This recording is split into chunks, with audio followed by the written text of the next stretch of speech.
Hey everybody, my name is Brian Stewart. I own a company called ACE Strategies, ACE. Strategies on the bottom right there is the logo. We work with businesses around DC, Maryland, and Virginia, North Carolina, regional businesses, probably up to about 500 million in revenue on different types of digital services and digital media. As you probably well know, these days are really complicated with social media, search engine marketing, Google, connected streaming TV, connected streaming radio, all these different new types of media out there. Business owners are unsure now where to turn because it's not like the old days where you buy a radio commercial or a local TV commercial, a local billboard, or direct mail.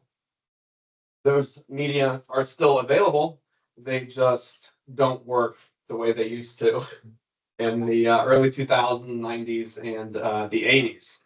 So I consult with businesses, just talk to them about what they need and kind of help them navigate the digital landscape, whether that's, what it kind of comes first down to who you are, who your business is, and your customer, your client. Who is it that you're trying to attract? So it kind of all starts with, where people are today, where consumers are online on their, whether that's a phone or a TV or a computer. We're all over the place. We're on streaming TV. We're on Pandora, Spotify. We're on YouTube. We're on Hulu. We're on Amazon. We're on Google. We're on all these different places. So nowadays, businesses want to know what's the most effective way to reach your target market. First question is, who is your target market? Who are you selling to? Who is that person? So let's just take your business again. You are selling to, anybody that eats beef and honey, and pretty much anybody, but that person is still unique because they live in a certain part of this geography. They probably work maybe from home or commute somewhere. Maybe they have kids, maybe they don't. So these are like your customer profile. So your first thing that you want to start out with is your messaging and your USP, which is a unique selling proposition. So how does your man, I sell advertising. What's your name again? I'm sorry. Tony does graphic design.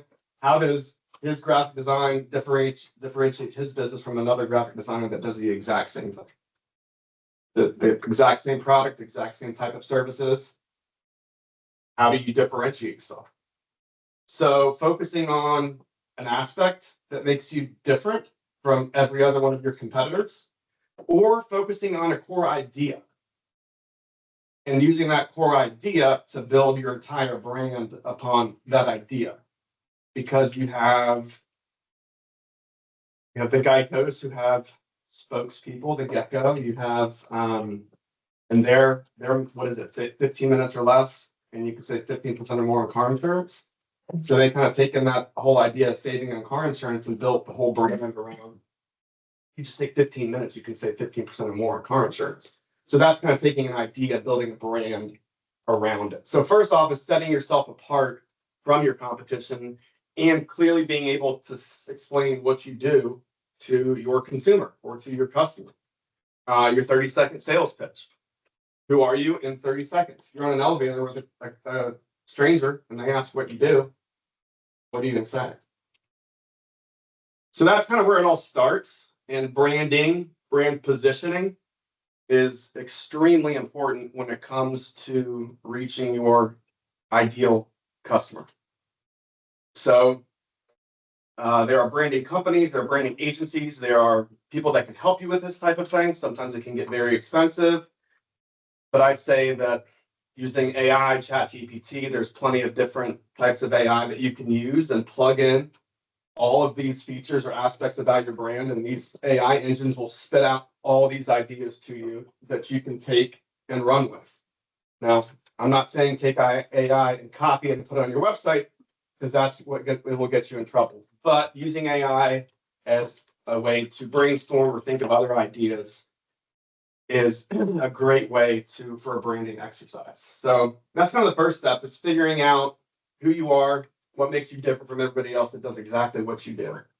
And are you going to set yourself apart by focusing your brand around an idea, or around, hey, I do digital advertising and I'm different because I use metrics and I use tracking to prove the results to my clients. A lot of other agencies don't use tracking.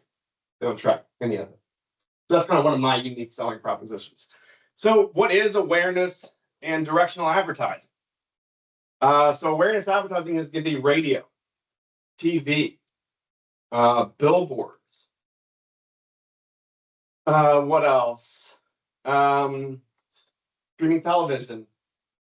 So those are awareness. Those are putting your message out there and blasting your message to the public in a specific market or across the entire country or wherever you're trying to focus. If you have brick and mortar stores or you're an online business, that's your market. So directional advertising is going to be search, Google, Yahoo, Bing, DuckDuckGo are all search engines. So that's directional advertising. Consumers are going to Google, searching for product, service, because they have a need. Have you ever shopped for, let's just say, if you shop for insurance, anything, have you ever shopped for insurance online? And you started that search because you need insurance now or in the next day or so. So consumers going to Google and Yahoo and Bing have a need right now. So they are searching for what it is that your business does. So that's going to be directional advertising. That's where you want to start your business, because do you ever go online and count how many plumbers are on the first page of Google? No. You're only looking at plumbers because you need a plumber right now because there's water coming out of your ceiling. So those are the first people that you want to be in front of, because they are obviously looking for what you do.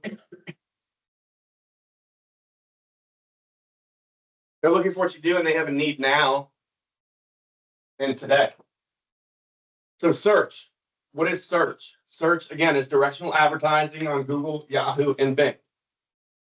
Search can be broken up into a couple different pieces. There's search engine marketing, SEM, which are paid ads on Google, Yahoo, and Bing. Here's some samples I'm sure you've seen on Google of ads that are like this at the top of the page. So you click on these ads. These are one of the services that we provide for our clients.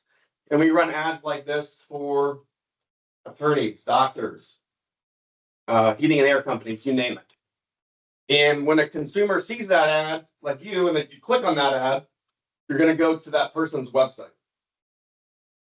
And that's going to then become a conversion, because the ad converted you into a visit to the website, right? So now that you're on the website has to have a responsibility of converting you as a visitor into a phone call, an email, or a form fill. Because if 1 million people visit your website, but nobody buys, doesn't do you any good.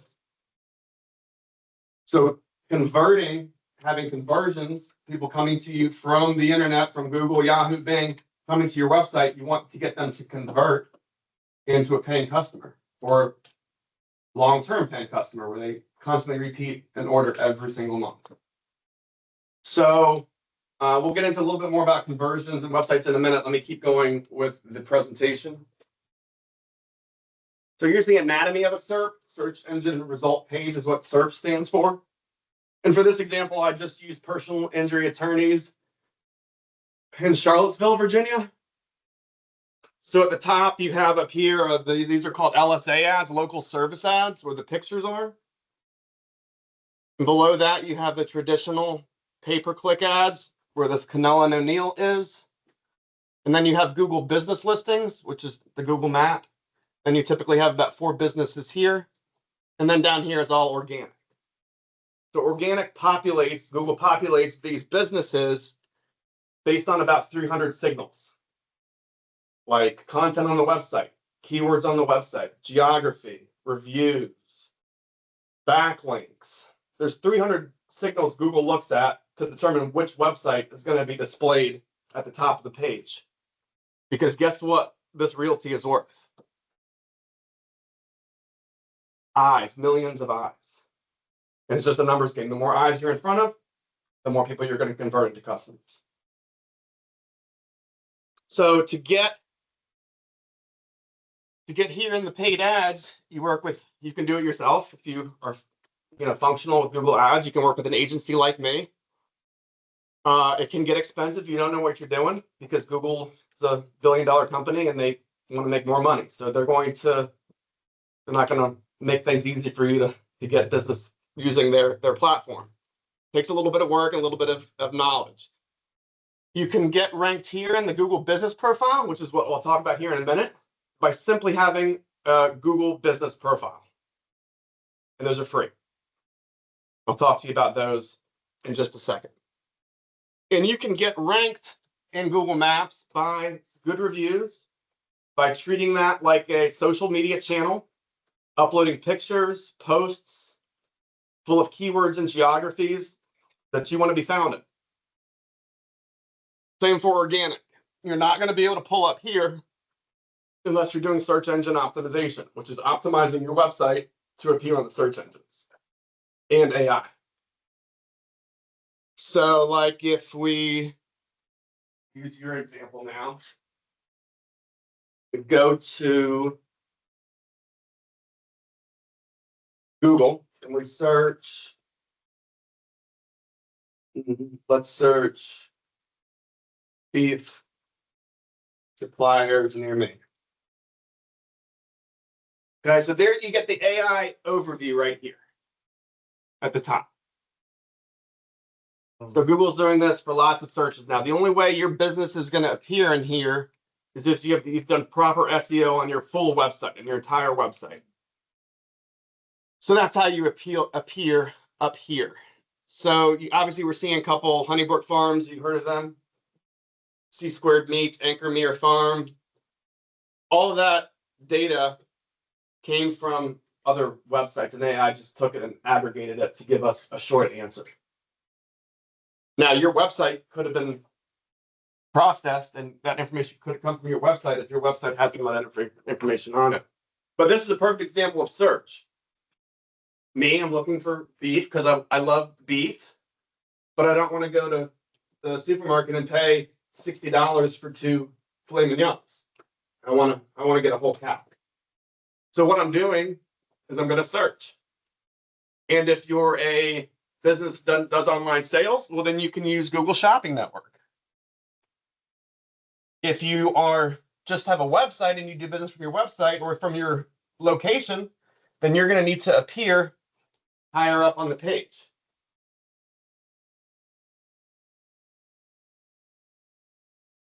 So there's C Squared Meats.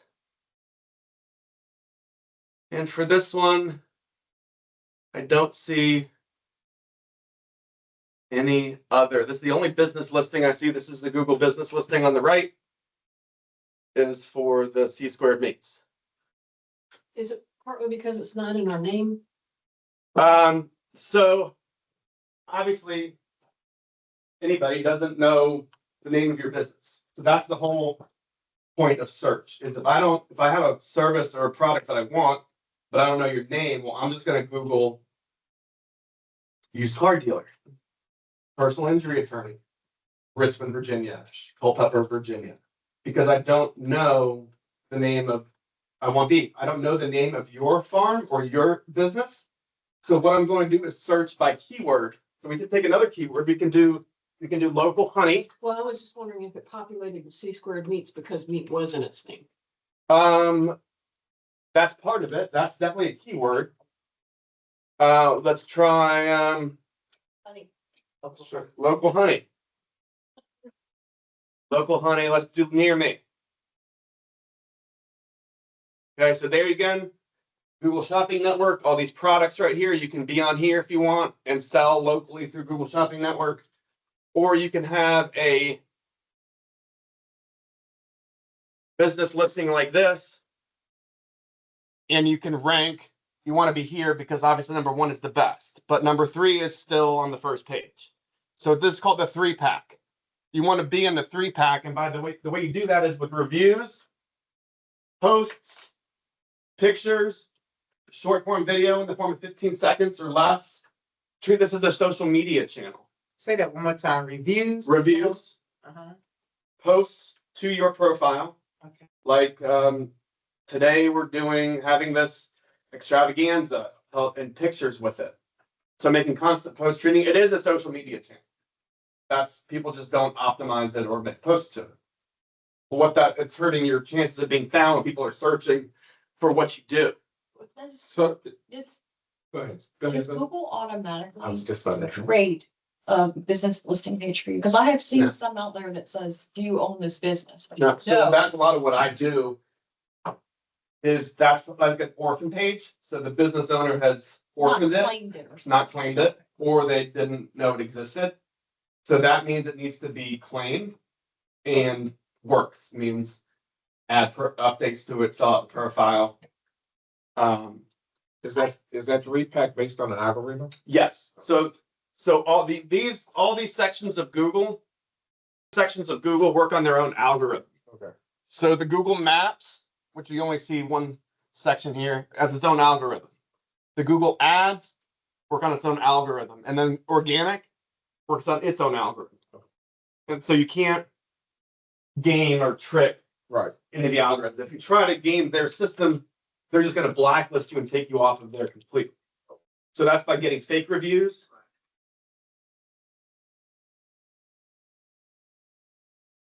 So no problem. But it was my phone.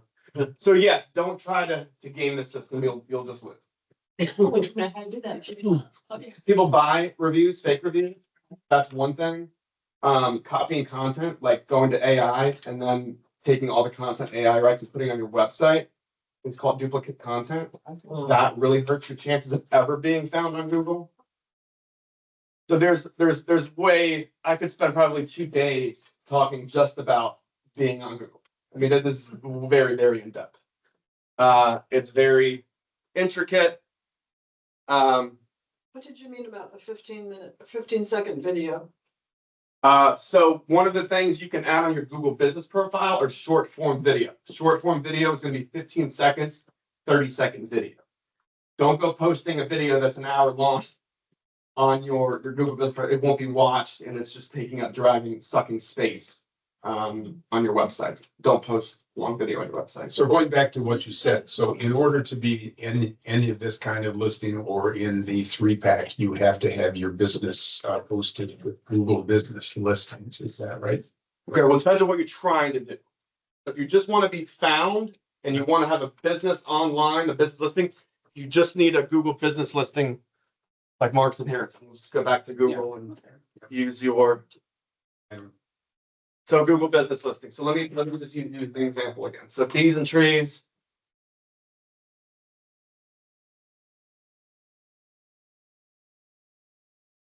Is it ampersand or and? 10%. There it is right there. No, that's not it. That's not you. That was mine, yeah. Saw the maneuver down there. Squeezing on. Okay, now I'm gonna pick on you, but I'm not doing it to be. You're helping her. I want to learn. I'm not being a jerk. I'm just giving you tips. So we're gonna tear her business listing apart. Okay. So we'll first open it.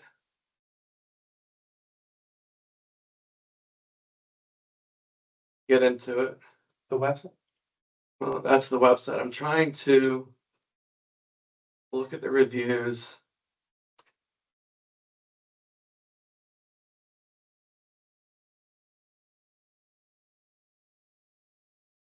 So have you claimed this listing? Well, I've been making posts to it, so I thought I did. So you've been making posts to there. Where was the last? Last post was, I don't know. So the website works. So once you create this listing, what you want to do, of course, is connect your website, which is the website button. You want to have directions, make sure your address is displaying correctly, because you'd be surprised how many people will just Google and they'll say, oh, I found your business, and they're just going to click get directions and it's going to come. So like I work for some heating and air companies, and on their reports, a lot of consumers will click directions because they want to see how far the heating and air company is from their house, because they think that they're going to charge more. Oh, yeah. So anyway, consumers use the directions quite a bit. So you want to add photos, of course. You have some here. So is this photos from your website? No, these are photos of your customers, of Okay. your employees, of your product, of your service, of your smiling faces, just like, what's your name again? Teresa. Teresa. Sorry, I'm bad with names. So I'll ask you again. So pictures, posts, and you want to fill these posts. Like Teresa could have put here what this picture is about, and she could have put keywords like local beef, local honey. So you want to have a description of what the picture is, and then you fill the description with the keywords and the geographies that you want to be found for.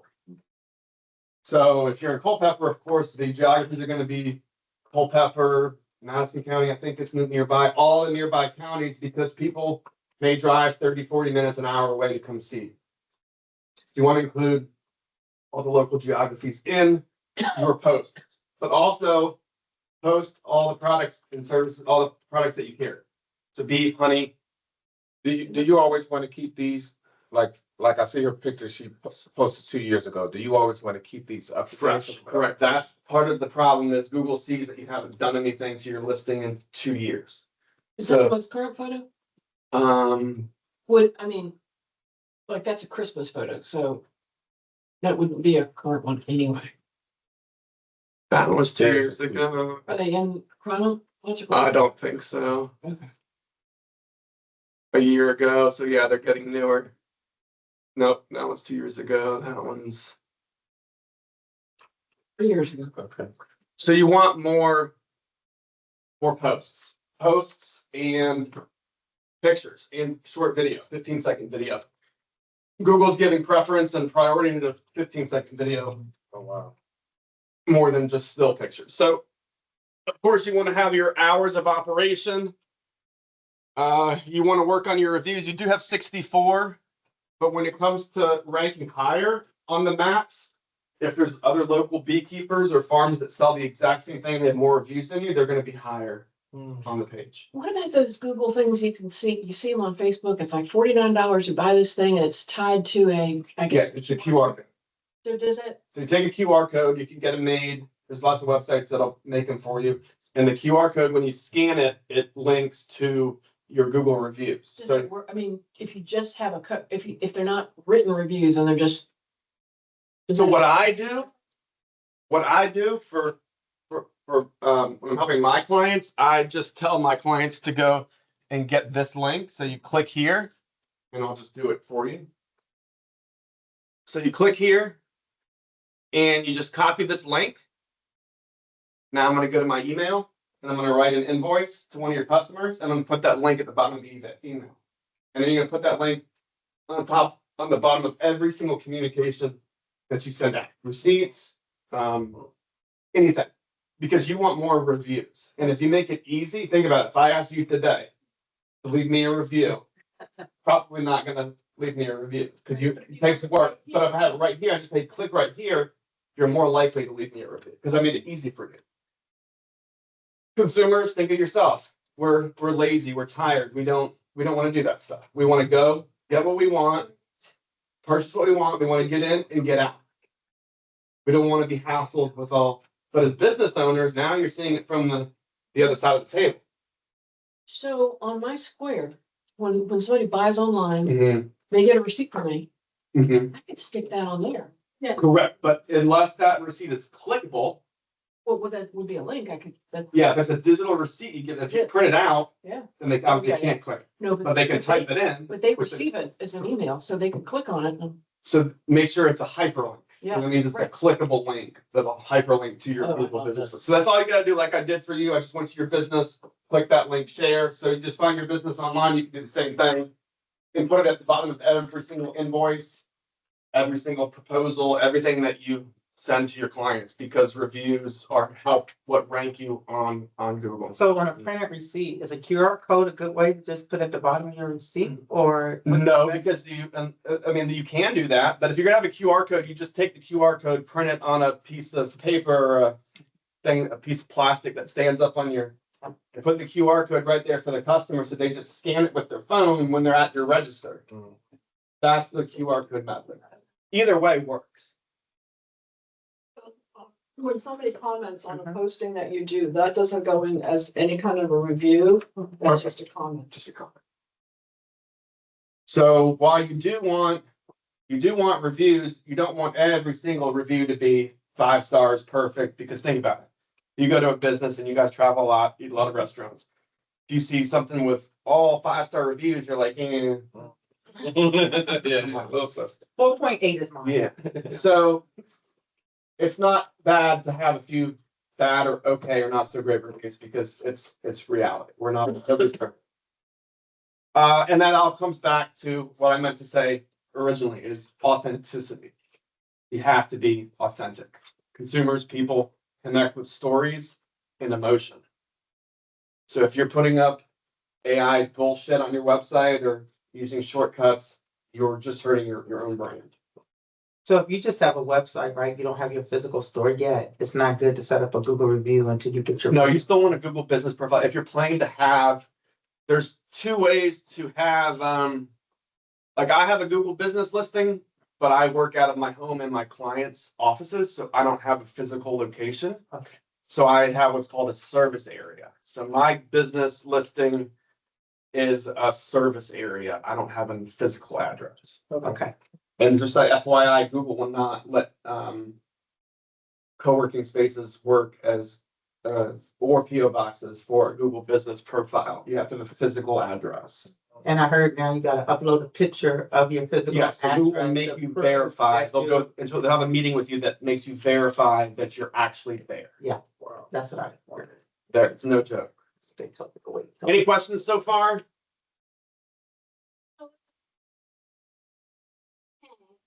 An ad up there. They do like any geofencing or anything, cause like my thought is that if I just put in like CFC or I just put in a product, like I'm looking for like chicken feed. And Google just shows up everything, whether it's like, your people who are selling online or a store. Versus if I look up chicken feed near me, but I don't wanna pay for an ad on Google that goes to like all the people. I want rather it be like geofence, so it's the people near me. So the geofencing, we'll get into that in a minute, but geofencing has nothing to do with Google Ads. So Google Ads just run off of a geography that you want to focus on or your business is located in. And then a budget. So, and then you have to set it up with the keywords that you want to be found for and you want to advertise for. It's their platform is pretty finicky. I would show you a sample one that I've managed, but I don't have access to share my computer screen on the TV, so I can't show you. But Google Ads, yes, and the cost per click is going to vary. So if your chicken feed, I'm sure is not a very high cost per click. But I've worked with some attorneys that cheated motorcycle accident, and best motorcycle accident attorney near me was $400 a click. So just to click $400 for that attorney. So that's extremely competitive. Whereas chicken feed, it's not as competitive. So that you're competing with Google Ads and all of the in the market that you want to sell in with all the other local southern states. All of them. Ron, Yes, I had a quick question on the Yes. Google shopping yes. that you mentioned is, if you have a Google profile, are you still paying a separate fee to get on the Google shopping?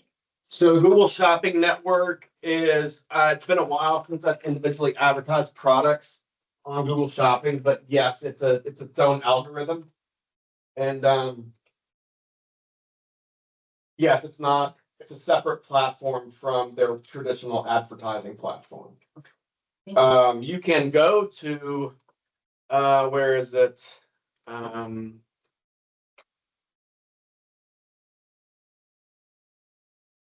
Is it,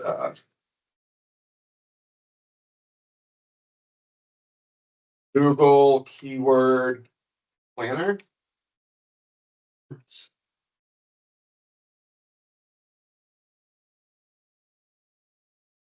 Okay, click right here. Start now. It's a whole different world. Don't want to do that. I just want to. Sorry, I have these as shortcuts on my computer, so it's been a while. That's helpful to know, it's there. Right. So here it is. It might not let me do it because I'm not signed into my account. But anyway, what the keyword planner does, you can put in the geography you want to advertise in. So just say Culpeper, Virginia. And then you can put in your keywords, chicken feed, beef, honey fucking pretty cheap. And it'll show you the average cost per click. So on average, what you're going to pay to advertise on Google. Now, that's all comes back to if you're advertising on Google and you're paying Google money, then you want to make sure those visitors from the advertising is converting into the business for you. Otherwise, your ROI, your return on investment, is going to be in the tank. So yeah, their Google Ad platform is, I'll show you on my computer after. I can pull it up for you if you'd like. I can research it for you. Just takes a minute. Back to the slide deck. So the anatomy of the search engine result page. So being where consumers are searching, when they're searching, so optimizing your Google My Business listing. Google My Business listing is the same as Google Business Profile. With images, posts, updates about your business. We already talked about videos, huge, and reviews are going to help you with ranking. Let's see, website. So website is its own whole ball of wax in itself. We do build websites.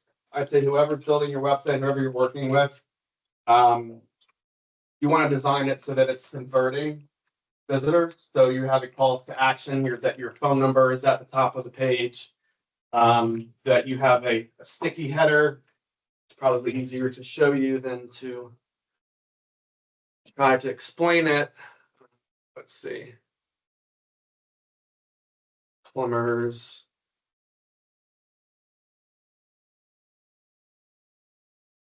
So we just built this website recently.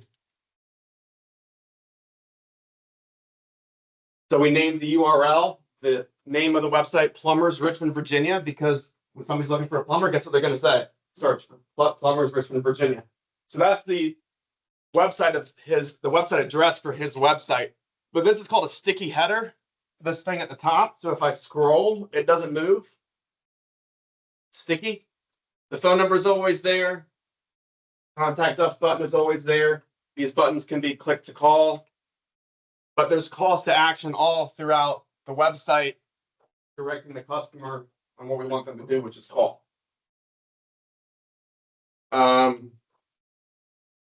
So every page is uniform. And what Google is looking for now, or ways to populate on Google, as we were talking about earlier, is with FAQs, frequently asked questions. So putting an FAQ at the bottom of every single page on your website. So if this page is about main water lines and sewer lines, the most frequently asked questions that the consumer asks about main water lines and sewer lines, and you can go on and on and on. So for your business, you want to have FAQs at the bottom of every page on what that page is about. Oh, specifically for. Specifically for that page.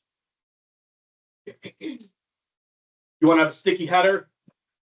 You want to have all of your navigation up here at the top, really simple, easy to use. There's a drop down list here because they have all their services. You want to click to call button. So there's 86% of searches on mobile phone now. Way less than a computer. Think of yourself. Every day, you pick up that phone 300 times unconsciously.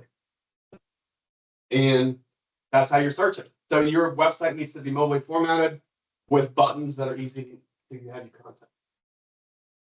So that's just a little bit about website performance or structure. I'm gonna get back over here to the deck. Again, ensure your website is mobile friendly.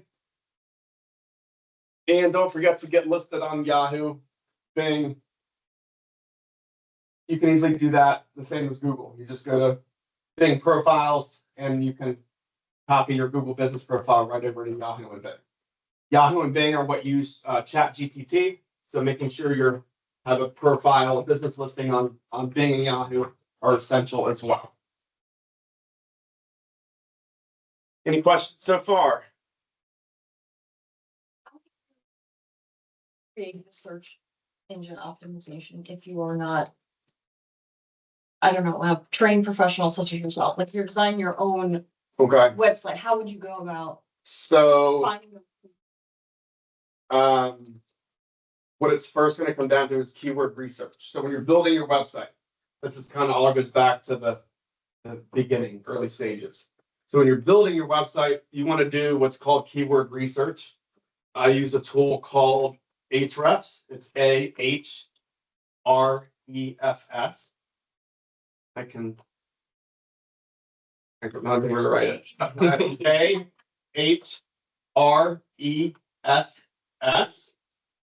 It's one platform. Ahrefs.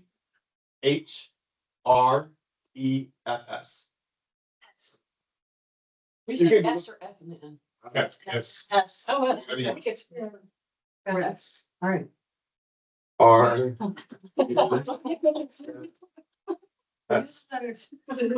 So Ahrefs. So what that is, it's a website that does research on keywords. So it'll tell you search volume. So let's just say beef and honey, and you put in your geography, Culpeper, Virginia, or your county, and it will tell you how many people are searching Google for those keywords. Oh, that's interesting. So if you have 1 million people a month searching for beef and only 5 people searching for honey, which keyword are you going to start with? It's as simple as that. So you want to focus on the keywords that are having the most search, because those are the keywords that people are searching for that want to find your business, but they haven't found your business yet because you're not optimized. So to rank on Google with your brand new website, you're going to need to have a lot of backlinks. Backlinks are links to other websites that link your website to that other website. Let's just say Southern Homes and Gardens, the magazine, did an article about your business. You know how big Southern Homes and Gardens is? It's a lot of eyes, right? So they wrote an article about you and they provided a link to your website in their article. That's a backlink to your site. Now when Google's tallying up which websites are better or who to put higher on the page, they're going to go with you because you're authoritative. You're authoritative because a huge business that writes articles about exactly homes and gardens wrote an article about you. So Google will give you what's called a domain authority and a page authority score, which you can also see yours on Ahrefs. The best number you can get is 100. The lowest you can get is a 0. My website's only been around for about 1.5 years, and I'm closer to a 10. I'm not, but I don't do any SEO. I'm working full time, one-on-one with clients. So your domain authority score and a page authority score is what's going to determine where you're being served up on the first page, second page, or 10th page of Google. Let's see. So that's all about search engine optimization and directional advertising. As I was saying earlier, for my clients, I track everything. So this is another website which is free. This one is Google Search Console, GSC. It's free, Google Search Console. And with this website, you can see your impressions to your website. An impression is, we just saw, Teresa, your website on Google. That was one impression. So clicks, it'll track your clicks. How many people clicked on your listing?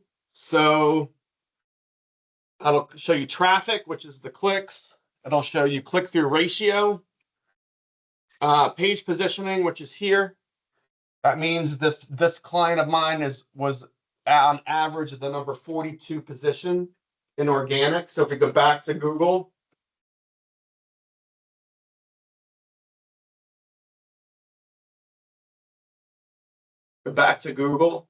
Facebook is number 1 right now for this search. Facebook again is number 2. And then so on and so on. So when I'm talking about number 42, they're on page like 20. But they didn't choose to do full scale SEO. But in the time that we were working together, they did their impressions, their traffic dropped, but their impressions went up. So this is again, a free tool you can use, doesn't cost anything, you just got to hook your website up to it. And then I also use Google Analytics, also free. Up here on the right, Google Analytics. It's traffic sources, engagement rate, traffic by search engine. So Yahoo, Google, it tells you where your traffic's coming from. It'll track calls, forums, fills, email signups, and individual page performance. What you're looking at here is the different types of search. So organic, you saw the organic part of Google, the bottom of Google.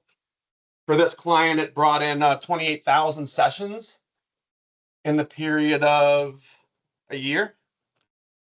Direct traffic is going to be like you put a link to your website on Facebook, and I come to your Facebook page and I click on that link and I go straight to your website. That's called direct traffic.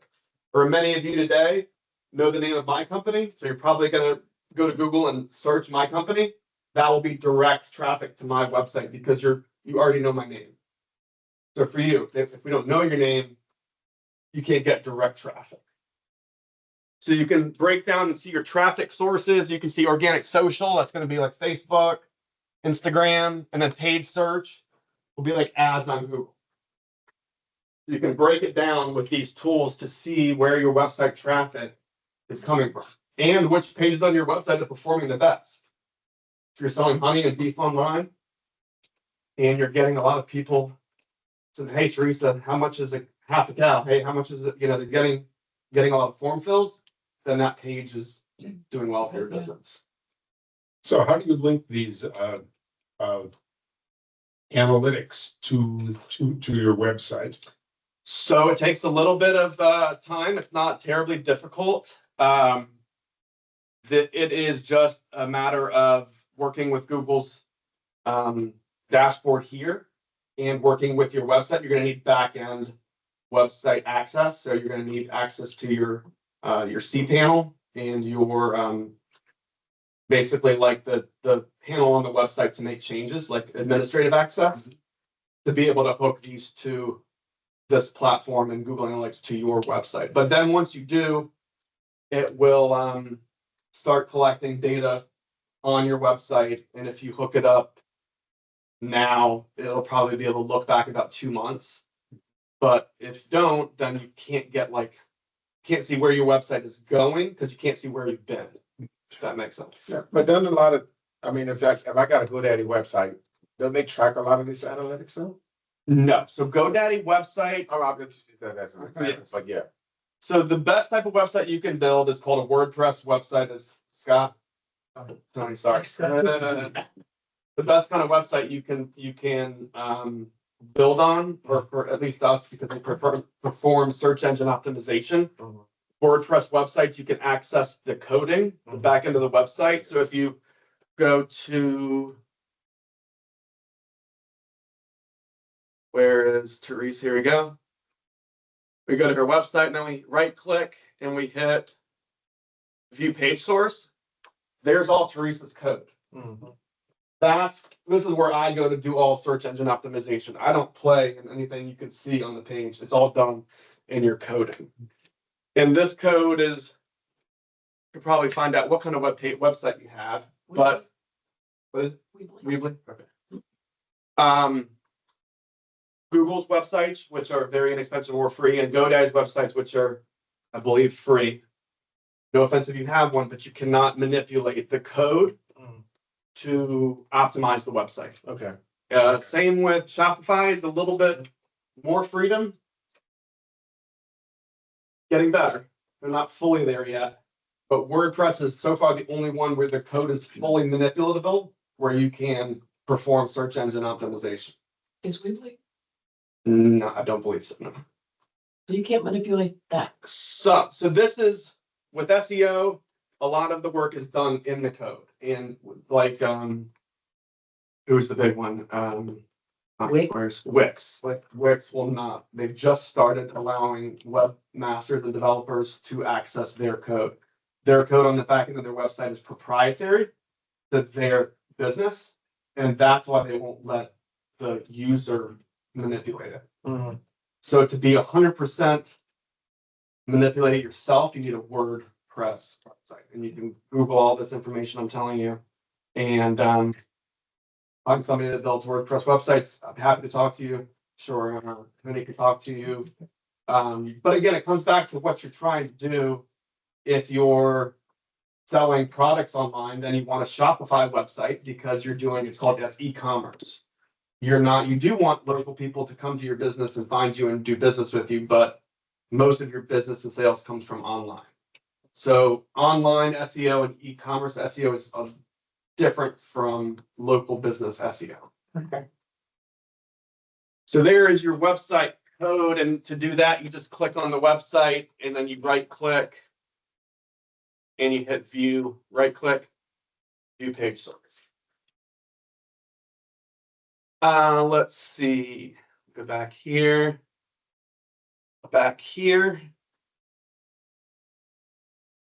All right, so any more questions on directional advertising, tracking, any of that? I know I kind of breezed through a lot of it. It's very in-depth. I could, like I said, can go on for days about search itself, how it works.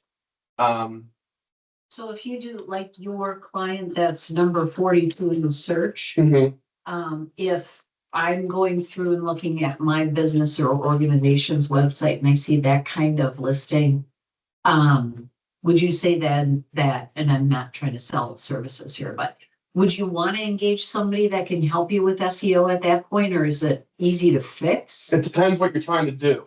Again, it all comes back to what you're trying to do. For SEO, full scale SEO, building backlinks, adding content monthly. It's a monthly service that I provide. All that work is extremely time consuming and labor intensive, but it also takes time for the search engines, Google, to recognize all those changes. So if I did 3 weeks of work on your website today for SEO, you probably wouldn't feel it for another 2 months because Google's algorithms take time to adjust. It's not an overnight change. If you're looking for overnight leads or business, then you need to do Google pay-per-click, Google ads, or this other form of advertising I'm about to tell you about. So again, this is directional advertising. Just like you have a service or need or a product that you need today. Just like you, people are going to Google searching for that product or service. It's not like you wanted it yesterday in a couple of weeks. It's because you want it today. Plumber, heating and air, honey, beef, you name it. Directional advertising is people have a need today. Make sense? All right, now we're going to get into awareness, the fun part. So awareness advertising traditionally has been linear TV and radio. When I say linear, I'm talking about local TV, local radio, billboards, magazine ads, newspapers, and all of that is not trackable unless you have a QR code or call tracking number. Would everybody agree with that? The new digital formats today, what we deal in is programmatic display, streaming TV, radio. OTT is considered called over the top, and connected TV. And that's in line with Pandora and Spotify. So that's streaming radio. So over the top is going to be like a Roku. You plug it into the side of your TV, and you can access smart TV channels. Google Chromecast is another one. It's plug and play. So you plug it into the side of the TV and the HDMI outlet, and you can immediately have streaming television. Digital out of home. That's an example right here. Digital out of home is bus stops, subway stations. Hell, in New York City, they've got them on Times Square, and they're 3D. They're coming out of the display. That's digital out of home. These formats are all trackable via UTM codes and Google Tag Manager codes or QR codes. So those are like, let's see.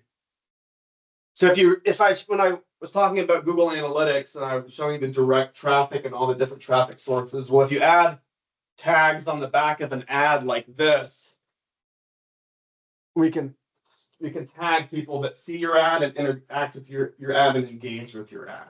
So it's all trackable. So let's see the next slide.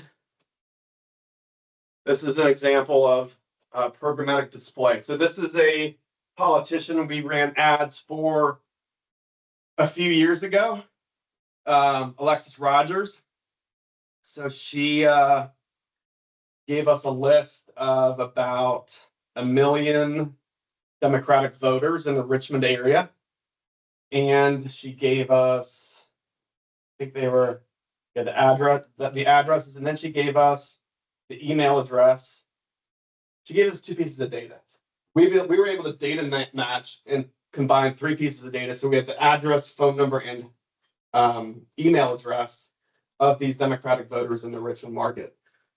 We took these ads and we did what's called addressable geofencing. We served these ads to the IP address of all the Democratic voters that she gave us. So what that did was they got these people, Democratic voters, out of their house to vote, because that's what the ad she wanted, come out and vote. But it also hit a very, very targeted demographic, Democratic voters. If you're running Democratic, you obviously want Democratic voters. So it got right in the face of Democratic voters. She also gave us a 15-second radio commercial, and then we created a slideshow to pair it together to make a video. And then we served those videos on connected TV and streaming TV to those same homes and other people that were most likely to vote Democratic. The view-through rate on the video was about 95%, which meant 95% of the people that watched the video watched it from front to back. So this type of advertising, you would see, has anybody ever shopped for a car online recently? Okay. Let's see another example. Okay, so here's one. I went to a few months ago. We're going to Florida to visit my parents with my wife and kids, and I was scrolling Instagram on the couch one night, and up on Instagram came all these ads for bikinis. Well, I wasn't shopping for bikinis. I don't wear bikinis. My wife, of course, was getting ready for the trip and was shopping all of these bikini bottoms and types of swimsuits. So that's an exact example of what this is. Programmatic advertising puts the right ad in front of the right person at the right time in the right place. So if you're shopping for a car, I've shopped for plenty of cars, but if you do it now, you're going to activate basically a profile, an anonymous profile about you. So your phone has what's called an IMEI in the phone, which is a number that's tied to your device, but not you as a person. So the IMEI phone can tell what you're searching for. It can see the websites you visited. It can tell where you go. It knows the apps that you use, knows everything about you, but it's not tied to your account with Verizon or AT&T, and it's not tied to your person in any kind of way. Sure. It's strictly track behavior and search. So, if you shop for a car online, you're probably going on lending sites to get, maybe apply for a loan. You're looking at your credit history. You're looking at all these web used car sites or new car sites, and you're also going to car dealerships, right? Because you're looking at cars. Well, all of that behavior combined together would make you, A good client for, or you're shopping for a car. So why not put that exact car that you want in front of you everywhere that you go online? So it's your phone that's giving you away. When I go and I look at Facebook and let's say I was looking for a car. And then suddenly I see all these different car ads. It's your Right. phone that's giving you away. It's not Facebook. Well, You clicked on if you it. use the Facebook on your home device, it's going through your IP address. Right. But your phone, wherever it's going, it only connects to your IP address when you go home. That's interesting. So if you were out, like, if I'm out looking at cars today, on my phone, and I find the perfect truck I want, and then I go to the Weather Channel, a few seconds later, well, bam, there on the Weather Channel is an ad like that for the same car that I've been looking at. And then when I get home, the phone connects to my Wi-Fi to save data, and now my connected TV and my computers at home are getting the same ad. So that's called cross data or cross device matching, where the ads that the phone get connect to the Wi-Fi and insert the ad, same ads to your home. so that's Which- why your wife bikini asked them to use. Exactly, 'cause my wife was looking at bikini websites, clicking on them, buying them, Mhm. and that didn't tell me, and I had no idea. And then when I was leisurely scrolling Instagram, I see the ads for and I said, well, she must have bought the bathing suits. But that's exactly how the advertising worked. But it's more effective because think about it. You're But driving who's down. paying for that? Like so how does that ad, right, for a car dealership somewhere is paying Yes, for this stuff? yes. So I do these for local businesses. 100,000 of these through me, it's about $1,500 a month. Targeted. Oh, wow. So I can design this ad for any one of you. Doesn't matter what your business for wine. Okay. We can take that ad and we can serve it to people that have been going to other wineries in the area because I can geofence other wineries, which means put an invisible fence around other wineries, and I can serve your ad to everybody that else's customers. Oh, So there's a whole new level of targeted advertising. Yeah, people are paying big dollars for it. The attorney I work with is spending about 30 to 40,000 a month with me on this type of advertising. So getting back to her point, her question. So whoever's selling those bikinis that was targeting your wife is now also paying for you to see them even though you don't want them. Well, it's branding advertising.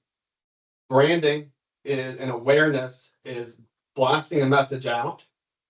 It's with this type of advertising, it only cycles out every 30 days. So after 30 days, the algorithm knows that whatever you were shopping for, you probably made the decision and purchase. I see. So now I'm not going to serve you anymore. Okay. Which is better than paying to have, people who don't want it. Correct. Which is part of why I'm here today, because businesses all over Virginia, Maryland, all over are spending millions of dollars on billboards on the side of the interstates. They're spending millions on local radio, on local TV, when they could, instead of doing a spray and pray, you're spraying to everybody and praying that only a few people hear your ad and buy from you. Now instead of spray and pray, you're targeting. And the only people that are seeing your ad are people that have expressed interest in what you do. So for you, unless they searched for beef or honey, or they were on another beef farmer's website, they're never going to see your ad. Wow. Does it help to change the name of? I don't even say it, but so we're Mountain Run Winery. Is it better to say Mountain Run Winery and Brewery and Wedding Venue as our name? Or is there a way to do that? So No, because Google allows you, I think 10 categories.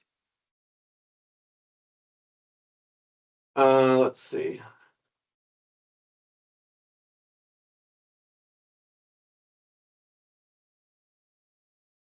Let's see. Or how do you throw that extra Trying to think. information up at the top of your?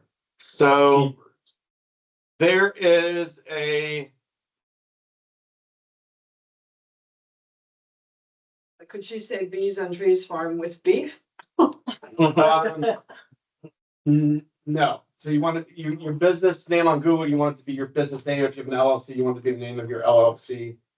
And then there's categories on Google. You have 10 categories that you can add your business into. Up to 10 categories. I was trying to see if I could.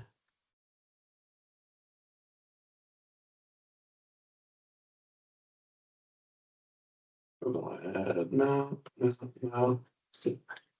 I was trying to find you guys' business listing, but I don't think it's attached to this profile.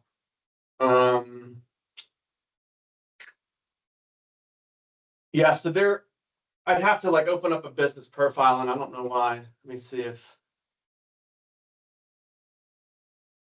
Let's do Mountain Run Winery. And see if I can do anything different.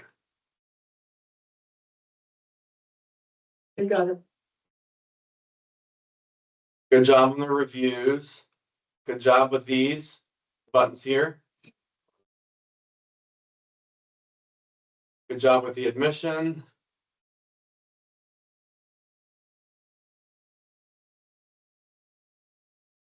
So let's try to open it.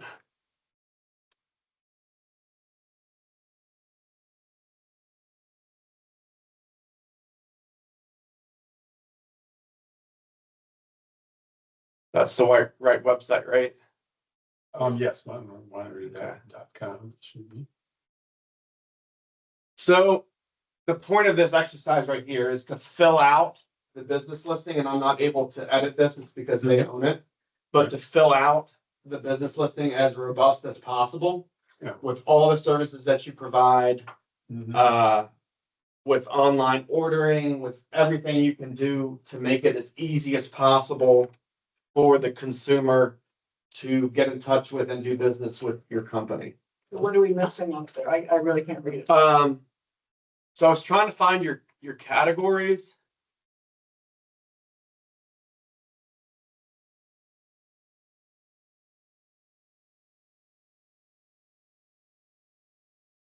They're always changing.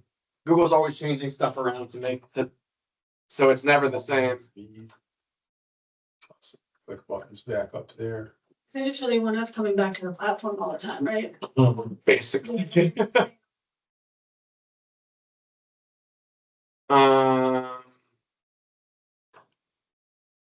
to think of another one I can show you. I don't think even mine. I'd have to do it for my computer. So yeah, this is the first start, is making sure your business listing is as robust as possible. Post photos to it, video to it, and stories or information about your business, updates, anything you can post to it is good. I see you said, Link your profiles, Instagram, Facebook, if you have them. LinkedIn.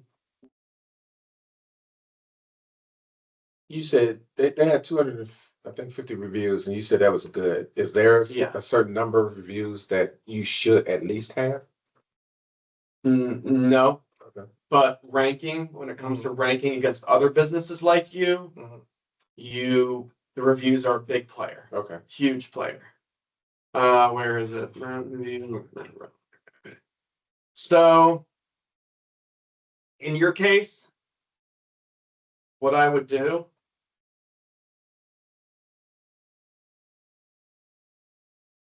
is you're going to have to change some of the language around the website to include weddings, Sure. wedding venue,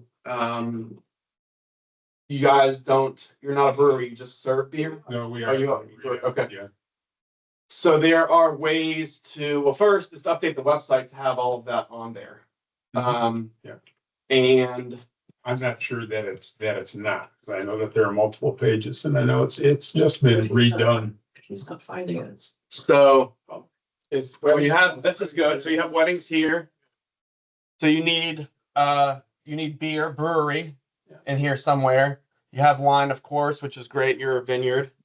But you're not focusing anywhere on the first page about brewery or beer. So so this is also called your meta title. Right here is your meta title. And this is your meta description. So these three sentences determine your CTR, your click-through rate. The more enticing these words are, the more people are going to click on your website. But you said don't use AI words, right? No, don't use AI for anything on your website. Okay.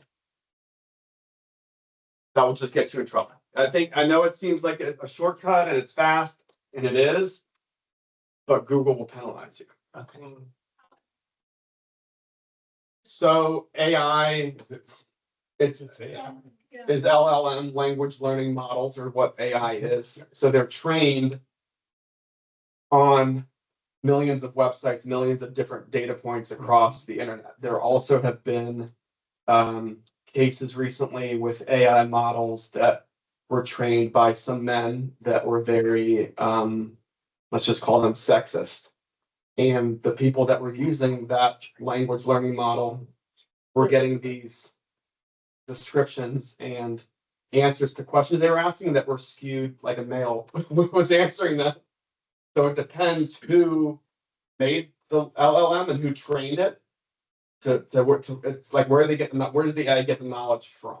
That's my point. But in terms of how, like, if it's on the website, is it just not searchable? People can't find it, doesn't show up, like, how does it impact? Google is not going to index it.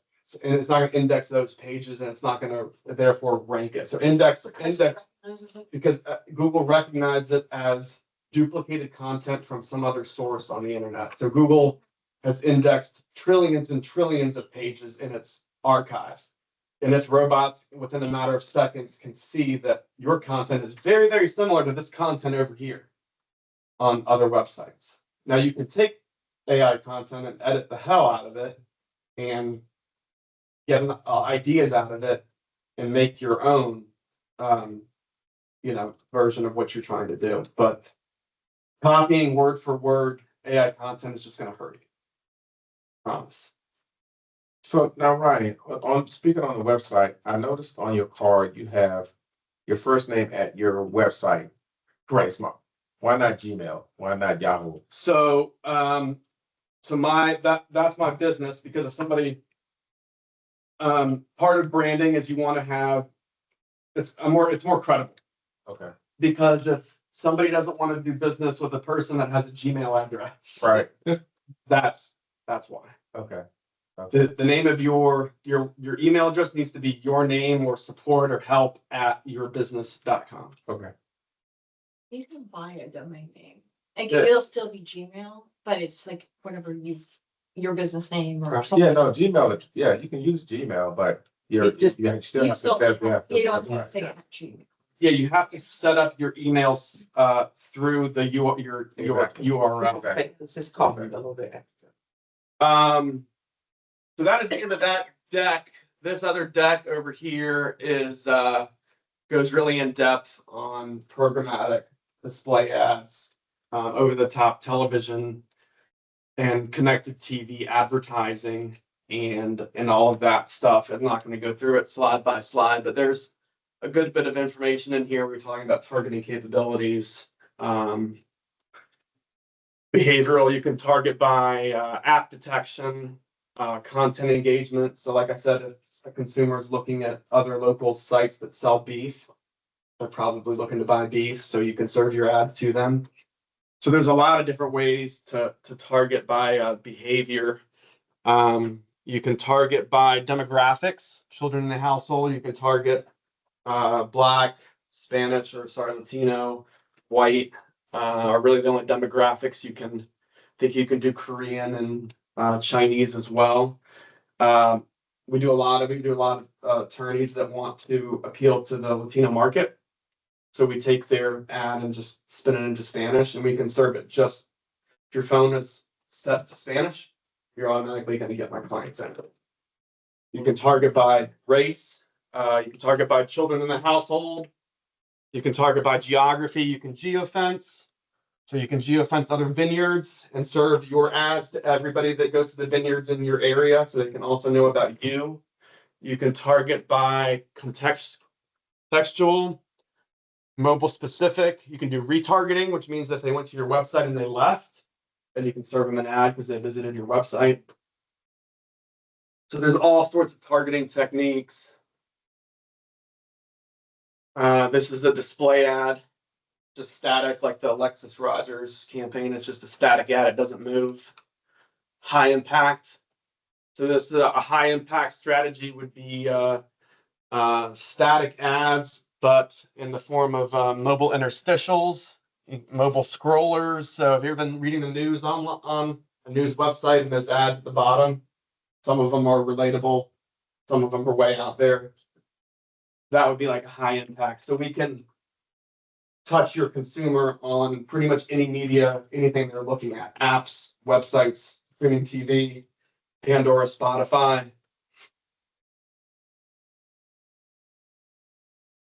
And this is another tactic, which is native ads.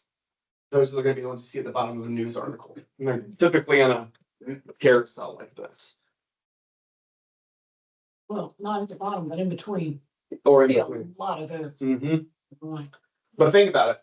If you had actually been searching for one of those products and you saw the ad, the chances of you clicking on that ad are very high. Yeah. Whereas if you hadn't been searching for it and it wasn't relevant, you're not going to click on it.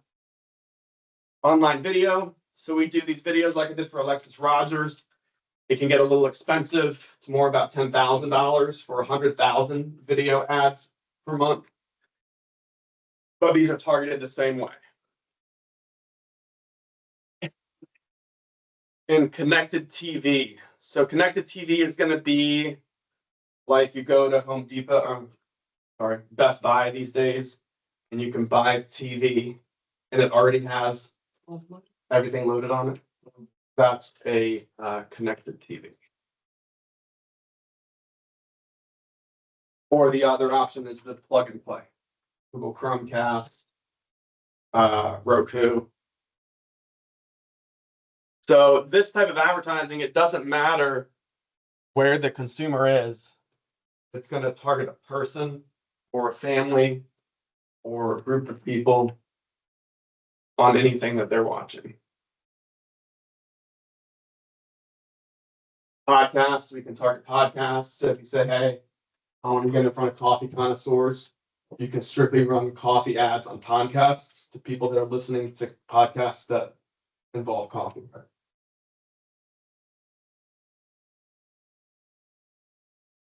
And For that's somebody to be able to really see a difference from the ads that they run, what is, do you have like recommendations for the initial investment? Because it seems to me like you have to have money to be able to market that you're out there. So for a starting business, this becomes really complicated because they don't necessarily have the money to get their name out there.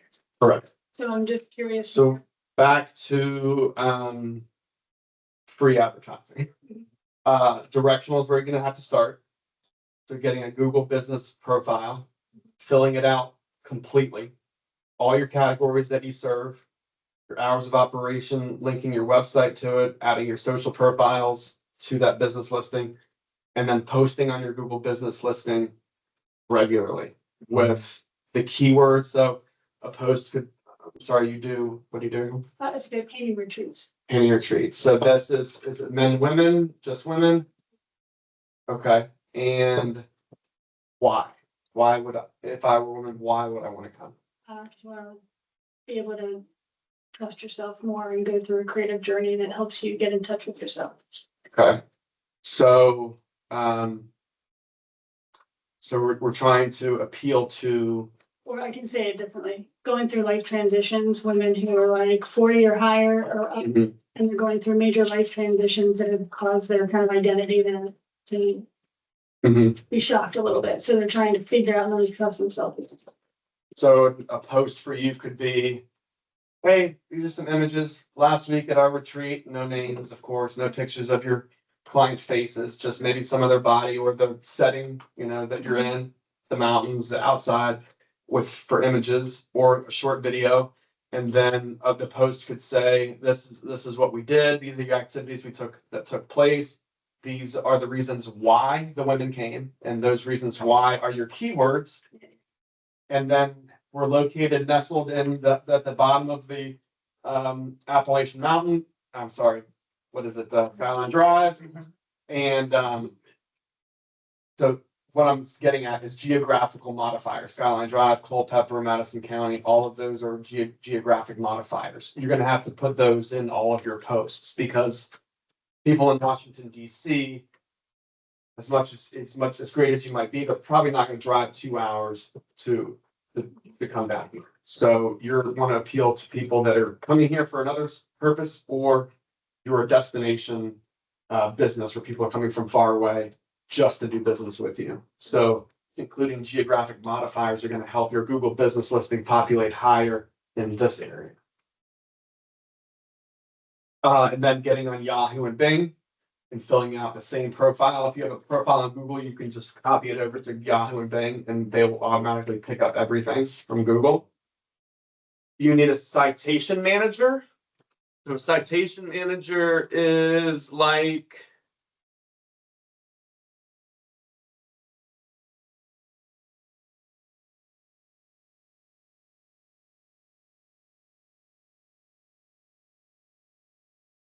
Bright Local is pretty popular. So this is citation manager is going to be your name, address, phone number. So there are thousands of data aggregators across the internet. I used to work for one, yellowpages.com. I'm sure you've heard of them. It's a huge one. So having a business listing on yellowpages.com and every site that it's connected to is very important. So a business aggregator like Bright Local takes your name, address, and phone number and pushes it out to all the data aggregators across the internet and keeps your name, address, and phone number the same for it's automated. So you couldn't possibly do it yourself. So if you have a business address, you need a citation manager that will automatically, in an automated fashion, update your name, address, phone number across the internet. Because if you have one name, address, phone number here, and then you go to another data aggregator like Dex knows, and your address is different, but the phone number is the same. Well, now your information is inconsistent across the internet. That's a problem. Is this a good one to use? Bright Local is. There are some others that might be a little less expensive. You shouldn't be paying more than 60, 70, 80 bucks a month for something like this. If you work with a marketing company like me or other companies, some of them will include it in some of their service offerings. I'm trying to think of another one that's pretty big. Who is that one? That is, Yext is a big one. I forget their pricing, but Yext is sometimes I will use Yext. This is a really popular one. Yext. So this is NAP, name, address, phone number. You want to keep it the same across the internet. So if you have an automated platform that does it for you, you don't have to ever worry about it. I mean, basically, part of your bills instead of leasing is advertising and marketing. Hey, it's correct. I mean, it all comes kind of back to this is without customers, you don't have a business. You're not rotating, making a profit. You don't really have a business. So it blows my mind and really gets me confused when people say, I'm opening a business and they don't even have the first customer. So doesn't customer come before everything else? I mean, if you don't have customers, you don't have business. You have to have revenue. So focusing first on your USP or what you're selling, who you're talking to, you have to know your audience exactly. If you don't know your audience, you don't know their pain points. The second thing is you're solving a problem or a pain point. The easier you can solve that problem or that pain point and show them, the consumer, that they have a problem that they didn't know they had, or maybe they know they have, they just don't know how to solve it, the more business you're going to do. And directional, Google, Yahoo, Bing is the first place to start. Don't go buy radio ads for $20,000. I promise you'll be broke. You'll get a few business clients out of it, customers out of it, but it's not sustainable. Because I can't remember the billboard that I saw driving here this morning for the plumber on 522. Do you remember the billboard? What about the radio ad you heard on the way here this morning? Can't remember.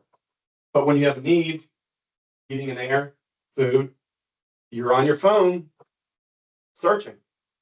If that business isn't there, they're out, they're running. They're not. Cars, heating and air are big ticket items. I spent $10,000, $15,000 on new air conditioning 3 years ago. My wife and I did a lot of research before I just shelled out that money. People aren't, when you're making that kind of investment, it's not, you're not buying ice cream. You're going to do your research. You're going to price shop. You're going to look for warranties. You're going to look at financing. You're going to look at home equity lines of credit because it's a big ticket. You're not just going to drop that money on a car overnight. Some people do. You have that kind of money and you're an impulse buyer. You go to a car lot. My aunt has done it before and bought a car in cash. Do you have any tips for appearing in AI searches? AI is just comes down to regular SEO. If you're doing all the right things and natural SEO, you're going to appear in AI. And then what about for social media? What about a good cadence? Do you have any good practices for social media management? So yes, social media management is going to be some of your Google business profile. Treat that as another channel. Hootsuite is a good one.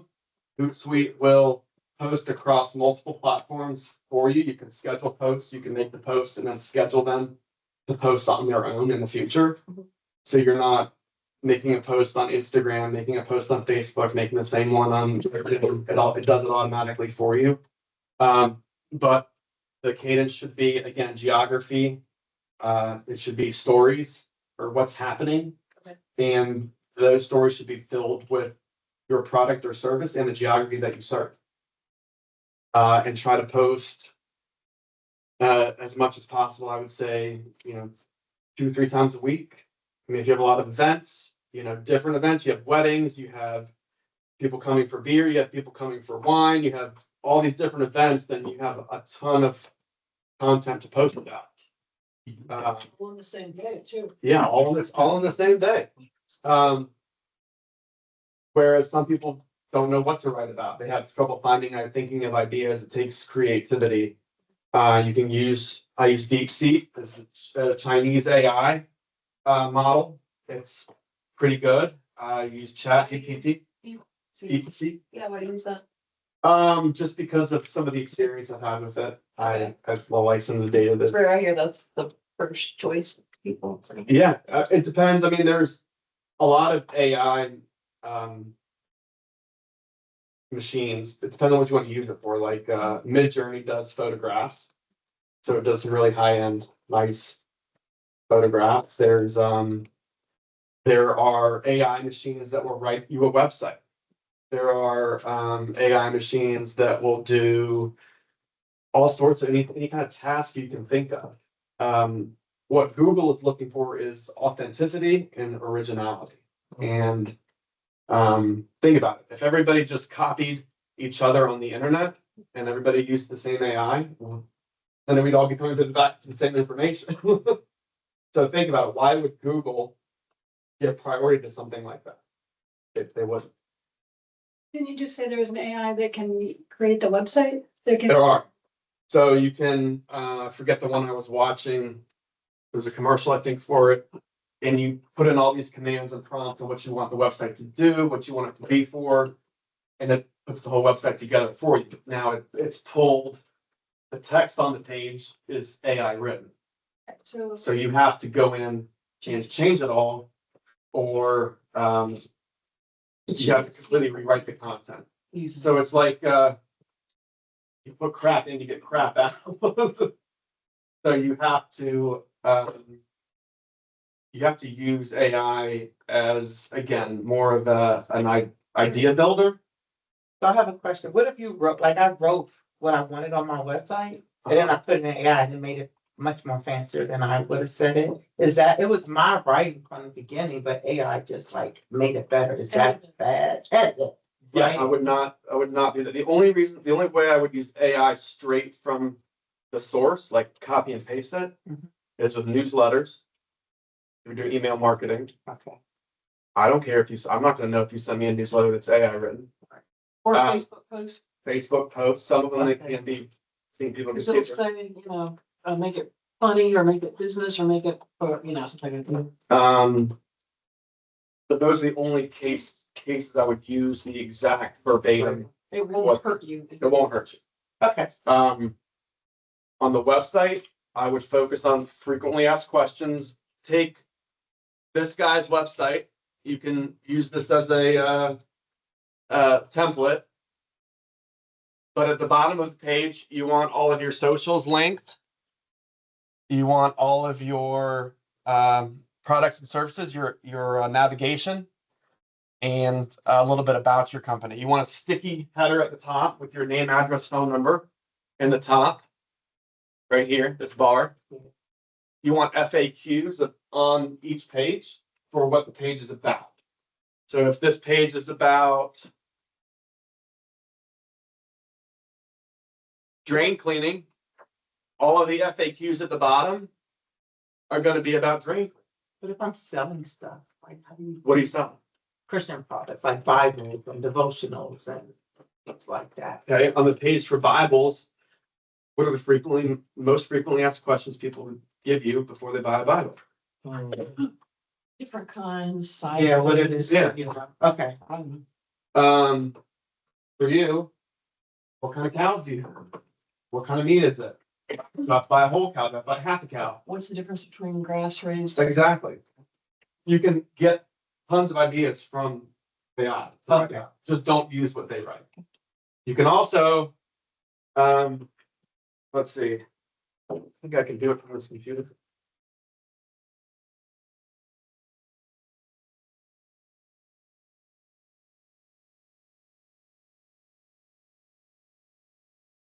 So here's DeepSeek, and I'm gonna do English because I don't speak Chinese.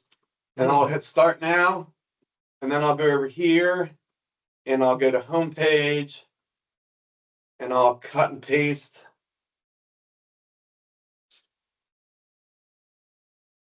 Copy, go back to DeepSeek, and I will.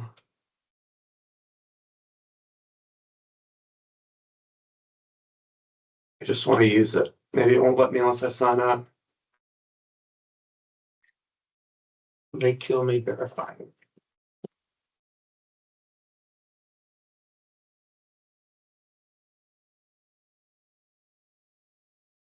Oh, geez.